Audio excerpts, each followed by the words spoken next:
السلام علیکم ورحمۃ اللہ، کیسے ہیں آپ؟ امید کرتی ہوں آپ خیریت سے ہوں گے۔ آپ سورۃ آل عمران مکمل کر چکے ہیں۔ آج آپ کا لیسن سورۃ النساء پارہ نمبر 4 رکوع نمبر 12 ہے۔ شروع کرتے ہیں اللہ کے نام سے۔ اعوذ باللہ من الشیطان الرجیم، بسم اللہ الرحمن الرحیم۔ سورۃ النساء، نساء کا مطلب ہوتا ہے عورت، عورتیں، ٹھیک ہے۔ اس میں عورتوں کی مسائل بیان کیے ہوئے ہیں اللہ تعالیٰ نے، اس لیے اس کو سورۃ النساء کہتے ہیں، ٹھیک ہے۔ حضرت عائشہ رضی اللہ عنہا کے قول کے مطابق 3 صورتیں ہیں جو عورتوں کے لیے سیکھنا بہت ضروری ہیں۔ ان میں سے ایک سورۃ النساء ہے، ایک سورۃ احزاب ہے، اور تیسری جو ہے وہ سورۃ نور ہے، کیونکہ ان میں بہت سارے پردے کے اور گھر کے معاشرت کے سارے احکامات بیان کیے ہوئے ہیں۔ شروع کرتے ہیں اللہ کے نام سے۔ بسم اللہ الرحمن الرحیم۔ یا ایھا الناس اتقوا ربکم الذی خلقکم من نفس واحدہ وخلق منها زوجها وبث منہما رجالا کثیرا ونساء واتقوا اللہ الذی تسألون به والارحام ان اللہ کان علیکم رقیبا۔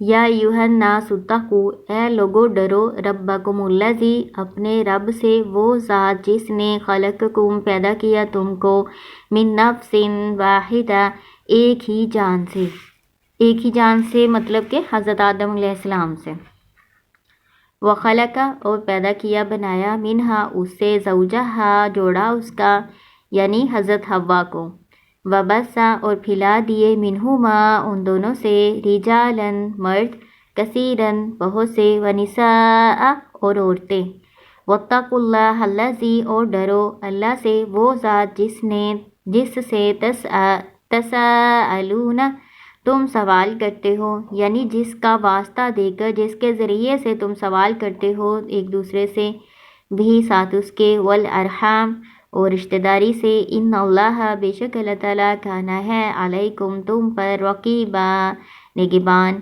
نگران۔ اللہ تعالیٰ کہہ رہے ہیں اے لوگو اس رب سے ڈر جاؤ جس نے تمہیں ایک جان سے پیدا کیا، ایک جان سے مراد حضرت آدم علیہ السلام سے۔ حضرت آدم علیہ السلام ابو الانسان ہیں، یعنی تمام انسانوں کے باپ ہیں۔ اللہ تعالیٰ نے ان کو اپنے ہاتھوں سے بنایا، پھر انہی میں سے ان کا جوڑا بنایا، یعنی حضرت حوا کو بنایا۔ یہ اس بارے میں ایک حدیث بھی ہے، میں آپ کو بتا دیتی ہوں۔ آپ صلی اللہ علیہ وسلم کی اس طرح سے حدیث ہے، صحیح بخاری کی ہے، کہ عورت پسلی سے پیدا کی گئی ہے، اور پسلی میں سب سے ٹیڑھا حصہ اس کا اوپر والا حصہ ہوتا ہے۔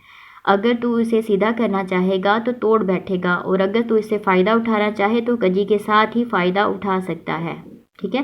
یہ صحیح بخاری کی حدیث ہے آپ صلی اللہ علیہ وسلم کی۔ تو اس میں بتایا گیا ہے کہ حضرت حوا جو ہیں وہ آدم علیہ السلام سے ہی پیدا ہوئی تھی۔ پھر اللہ تعالیٰ نے ان دونوں سے بہت سے انسانوں، مردوں اور عورتوں کو پھیلا دیا، یعنی ان کی اولاد سے۔ واتقوا اللہ الذی، پھر اللہ تعالیٰ نے کہا ڈر جاؤ اللہ سے، وہ جس کے ذریعے سے تم سوال کرتے ہو، ایک دوسرے سے سوال کرتے ہو، کیسے؟ اللہ کا واسطہ دے کر ایک دوسرے سے مانگتے ہو۔ والارحام، اور رشتہ داری کا بھی اللہ تعالیٰ نے خاص طور پر ذکر کیا ہے، اپنے ساتھ ہی اللہ تعالیٰ نے رشتہ داری کا ذکر کیا ہے۔ جو صلہ رحمی ہے وہ اللہ کے عرش کے ساتھ لٹکی ہوئی ہے، اور اللہ تعالیٰ سے دعائیں کرتی ہے اللہ جی جو مجھے جوڑے اسے تو جوڑ، جو مجھے توڑے اسے تو توڑ۔ تو یہ قریبی رشتہ داروں کو کہتے ہیں، یعنی ان کے ساتھ تعلق جوڑ کے رکھنا، ان سے ملا کے رکھنا۔ صحابہ کرام رضی اللہ عنہم نے آپ صلی اللہ علیہ وسلم سے پوچھا کہ اللہ جی اگر ہم تو رشتہ داری جوڑیں اور اگلا ہمارا جو رشتہ دار ہے وہ ہم سے رشتہ داری نہیں جوڑتا تو پھر ہم کیا کریں؟ تو آپ صلی اللہ علیہ وسلم نے کہا کہ رشتہ داری یہ نہیں ہے کہ جو تمہارے ساتھ رشتہ داری کو جوڑ کے رکھے تم اس کے ساتھ جوڑ کے رکھو۔ رشتہ داری یعنی صلہ رحمی تو یہ ہے کہ جو تمہیں نہیں دیتا تم اسے دو، جو تم سے رشتہ داری توڑتا ہے تم اس کے ساتھ جوڑو، ٹھیک ہے۔ تو رشتہ داری یہ نہیں ہے کہ جو ہمارے ساتھ رشتہ دار اچھا سلوک کریں گے ہم نے ان کے ساتھ اچھا کرنا ہے۔ رشتہ داری یہ ہے کہ جو آپ کے ساتھ اچھا سلوک نہیں کرتا، آپ سے ملنا جلنا آپ کے ساتھ تعلق رکھنا نہیں پسند کرتا، اس کے ساتھ تعلق بنا کے جوڑ کے رکھیں۔ بے شک اللہ تعالیٰ نگہبان ہے، یعنی اللہ تعالیٰ سب کو دیکھ رہا ہے، سب کا نگران ہے۔ وَآتُوا الْيَتَامَىٰ أَمْوَالَهُمْ وَلَا تَتَبَدَّلُوا الْخَبِيثَ بِالطَّيِّبِ وَلَا تَأْكُلُوا أَمْوَالَهُمْ إِلَىٰ أَمْوَالِكُمْ إِنَّهُ كَانَ حُوبًا كَبِيرًا۔ اور دو یتیموں کو ان کے مال، وَلَا تَتَبَدَّلُوا الْخَبِيثَ اور نہ تم بدلو گھٹیا کو، بالطیب عمدہ چیز کے ساتھ۔ ویسے خبیث کا مطلب ہوتا ہے ناپاک اور طیب کا مطلب ہوتا ہے پاک، ٹھیک ہے، لیکن یہاں پہ گھٹیا چیز ہے اور طیب سے مراد عمدہ چیز ہے۔ وَلَا تَأْكُلُوا اور نہ تم کھاؤ اموالہم ان کے اموال، الی اموالکم اپنے اموال کی طرف، یعنی ان کے یتیموں کے مال اپنے مالوں میں ملا کر نہ کھاؤ۔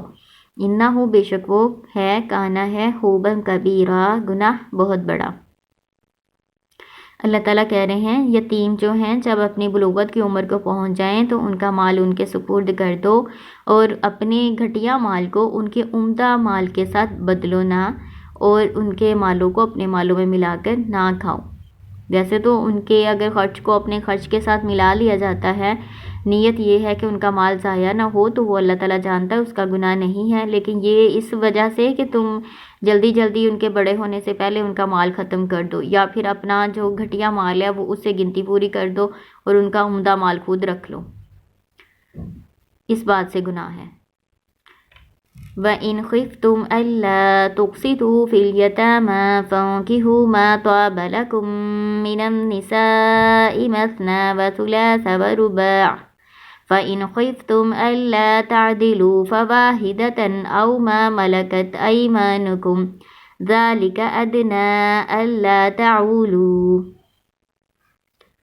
وَإِنْ اور اگر، ان شرطیہ ہے، خفتم ڈرو تم، اللہ کے نہ، اللہ میں دو لفظ تھے، ان لا، ان کا مطلب کیا ہوتا ہے، لا کا مطلب نہ، تو کسی تو تم انصاف کر سکو گے، فی الیتامہ یتیموں کے بارے میں، فانکحوا پس نکاح کر لو، ما طاب لکم جو پسند ہو تم کو، من النساء عورتوں میں سے، مثنا دو دو، وثلاثا اور تین تین، ورباع اور چار چار، فَإِنْ خِفْتُمْ اور اگر تم ڈرو، اللہ کے نہ، تعدلوا تم عدل کر سکو گے، فواحدۃ پس ایک ہی، او یا ما ملکت ایمانکم جس کے مالک ہوئے تمہارے دائیں ہاتھ، ذالک یہ، ادنا زیادہ قریب ہے، اللہ کے نہ، تعولوا تم ناانصافی کرو۔ اللہ تعالیٰ کہہ رہے ہیں اگر تمہیں اس بات کا خوف ہے کہ تم یتیموں کے بارے میں انصاف نہیں کر سکو گے، یتیم بچیوں کے بارے میں انصاف نہیں کر سکو گے، تو پھر تم ان سے نکاح کر لو۔ اللہ تعالیٰ نے 2 نکاح کی بھی اجازت دی ہے، 3 کی بھی اور 4 کی بھی، لیکن اگر عدل نہیں کر سکتے، کیونکہ دنیا میں بھی ان کے ہر طرح کے برتاؤ میں، لین دین میں، ان کے ساتھ حسن معاشرت میں، دنیا کے معاملے میں پوری برابری کرنی ہے۔ جتنی بھی بیویاں ہیں، 2 ہیں، 3 ہیں یا 4 ہیں، مکمل انصاف ان کے ساتھ کرنا ہے، اگر نہیں کریں گے تو آخرت میں اس کی بہت بڑی سزا ہے۔ تو اللہ تعالیٰ کہہ رہے ہیں اگر تمہیں اس بات کا ڈر ہو کہ تم ان کے درمیان عدل نہیں کر سکو گے، پھر ایک ہی کافی ہے، یا پھر وہ جو تمہارے ہاتھ کا مال ہے، یعنی وہ جو تمہاری کنیزیں ہیں، وہی تمہیں کافی ہیں، پھر نکاح نہ کرو۔ نکاح کی اجازت یہ ہے جب عدل کر سکو گے، اگر نہیں عدل کر سکتے تو پھر ایک ہی کافی ہے، ٹھیک ہے۔ ذالک یہ، ادنا زیادہ قریب ہے، اللہ تعالیٰ کہ تم بے انصافی نہ کرو۔ جو بے انصافی کرتا ہے نا عورتوں کے درمیان، بیویوں کے درمیان، تو وہ اللہ کے پاس ایسا آئے گا جیسے اس کا آدھا دھڑ جو ہے نا وہ گرا ہوا ہوگا، جو بے انصافی کرتا ہے بیویوں کے ساتھ۔ تو اس لیے اللہ تعالیٰ نے کہا اگر تمہیں خوف ہے، تمہیں اس بات کا ڈر ہے کہ تم انصاف نہیں کر سکو گے، پھر ایک ہی بیوی کافی ہے۔ وَآتُوا النِّسَاءَ صَدُقَاتِهِنَّ نِحْلَةً فَإِن طِبْنَ لَكُمْ عَن شَيْءٍ مِّنْهُ نَفْسًا فَكُلُوهُ هَنِيًّا مَرِيئًا۔ وَآتُوا النِّسَاءَ اور دو عورتوں کو، یعنی اپنی بیویوں کو، صدقاتہن ان کے مہر، صدقات سے مراد یہاں پہ مہر ہے، نحلتاً خوشی سے، عورتوں کو ان کے مہر خوشی سے ادا کرو،